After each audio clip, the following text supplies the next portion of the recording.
তাড়াতাড়ি লুকো। এটাও মনে হয় আমার স্বামী না। কে রে? আজ আর হবে না, হলের টিকিট শেষ। ও স্বামী তুমি?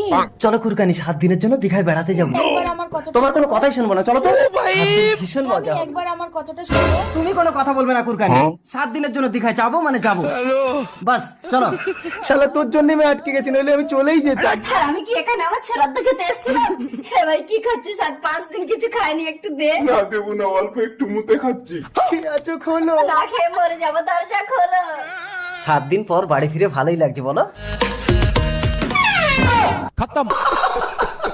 কি গো কুরকানি, আমার ঘরের ভেতরে এত লোক মরে পড়ে আছে কেন? এটাই তো তুমি আমাকে বলতে দাওনি। আরে এই কথা তুমি বলবে তো। বড় পরকিয়া করে এত লোককে মারার জন্য আমি আপনাকে অ্যারেস্ট করবো ম্যাডাম। দাঁড়ান, পরকিয়া দুর্ঘটনায় মৃত ব্যক্তিদের পরিবারকে আমি 1 লাখ টাকা করে ক্ষতিপূরণ দেবো। আমার কুরকানি, তুমি চালিয়ে যাও, আমি তো আছি।